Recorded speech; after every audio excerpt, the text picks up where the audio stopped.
देवहूति के साथ कर्दम प्रजापति का विवाह। मुने, इस कन्या के स्नेहवश मेरा चित्त बहुत चिंताग्रस्त हो रहा है, अतः मुझ दीन पर यह प्रार्थना आप कृपा कर सुने। यह मेरी कन्या जो प्रिय व्रत और उत्तानपाद की बहन है, अथवा शील और गुण आदि में अपने योग्य पति को पाने की इच्छा रखती है, जब से नारद जी के मुख से आपका शील, विद्या, रूप, आयु और गुणों का वर्णन सुना है, तभी से यह आपको अपना पति बनाने का निश्चय कर चुकी है। द्विजवर, मैं बड़ी श्रद्धा से आपको यह कन्या समर्पित करता हूँ, आप इसे स्वीकार कीजिए। यह ग्रह सथोचित कार्यों के लिए सब प्रकार से योग्य है। जो भोग स्वत प्राप्त हो जाए उसकी अवहेलना करना विरक्त पुरुष को भी उचित नहीं है, फिर विषयासक्त की तो बात ही क्या है। जो पुरुष स्वयं प्राप्त हुए भोग का निरादर कर फिर किसी कृपण के आगे हाथ पसारता है, उसका बहुत फैला हुआ यश भी नष्ट हो जाता है और दूसरों के तिरस्कार से मान भंग भी होता है। विद्वान, मैंने सुना है आप विवाह करने के लिए उद्यत हैं। आपका ब्रह्मचर्य एक सीमा तक है, आप निष्ठित ब्रह्मचारी तो है नहीं, इसलिए अब आप इस कन्या को स्वीकार कीजिए, मैं इसे आपको अर्पित करता हूँ। श्री कर्दम मुनि ने कहा, ठीक है, मैं विवाह करना चाहता हूँ और आपकी कन्या का अभी किसी के साथ भगवान नहीं हुआ है, इसलिए हम दोनों का सर्वश्रेष्ठ ब्रह्मा विधि से विवाह होना उचित ही होगा। राजन, वेदोक्त विवाह विधि में प्रसिद्ध जो गृहवाणी ते इत्यादि मंत्रों में बताया हुआ काम संतोषनवाद रूप मनोरथ है, वह आपकी इस कन्या के साथ हमारा संबंध होने से सफल होगा। भला जो अपनी अंग कांति के से भूषण आदि की शोभा को भी तिरस्कृत कर रही है, आपकी उस कन्या का कौन आदर न करेगा। एक बार यह अपने महल की छत पर गेंद खेल रही थी। गेंद के पीछे इधर उधर दौड़ने के कारण इसके नेत्र चंचल हो रहे थे तथा पैरों के पाजेबे मधुर झनकार करते जाते थे। उस समय इसे देखकर विश्ववासु गंधर्व मोहवश अचेत होकर अपने विमान से गिर पड़ा था। वहीं इस समय जहाँ स्वयं आकर प्रार्थना कर रही थी कि ऐसी अवस्था में कौन समझदार पुरुष इसे स्वीकार न करेगा। यह तो साक्षात आप महाराज श्री स्वयंभू मनु की दुलारी कन्या और उत्तानपाद की प्यारी बहन है तथा यह रमणियों के में रतन के समान है। जिन लोगों ने कभी श्री लक्ष्मी जी के चरणों की उपासना नहीं की है, उन्हें तो इसका दर्शन भी नहीं हो सकता।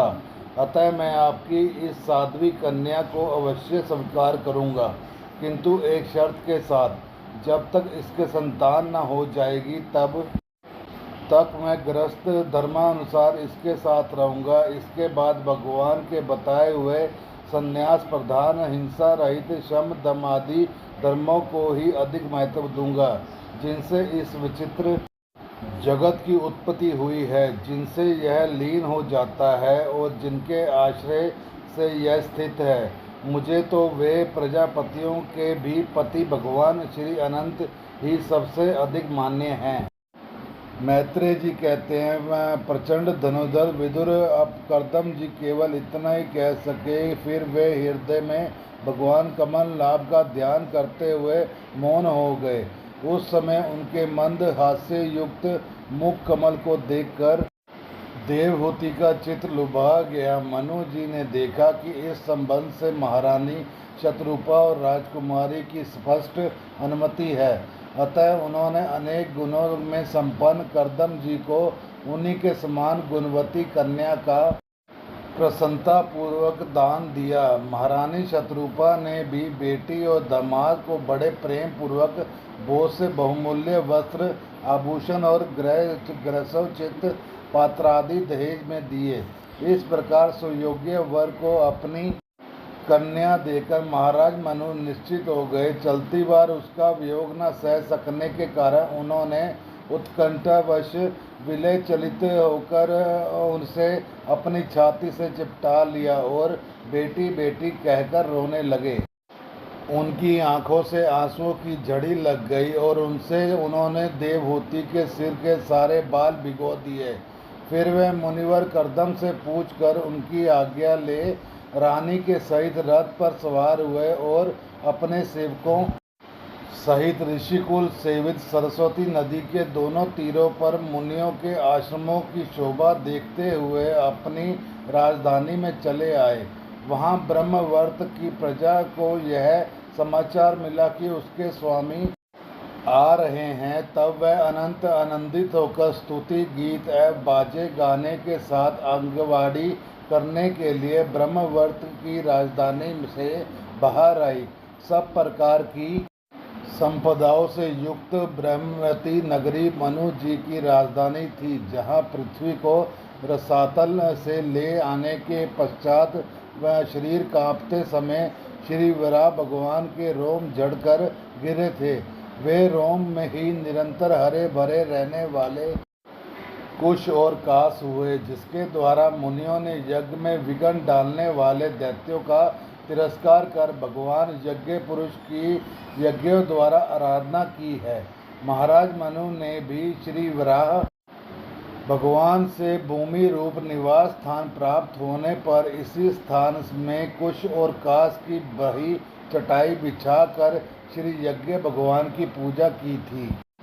जिस ब्रह्ममती पुरी में मनु जी निवास करते थे, उसमें पहुंचकर उन्होंने अपने त्रिपातनाशक भवन में प्रवेश किया। वहां अपनी भार्या और संतति के सहित वे धर्म अर्थ और मोक्ष के अनुकूल भोगों को भोगने लगे। प्रातःकाल होने पर गंधर्वगण अपनी स्त्रियों के सहित उनका गुणगान करते थे, किंतु मनु जी उससे आसक्त न होकर प्रेम पूर्वक हृदय से श्री हरि कथाएं ही सुना करते थे।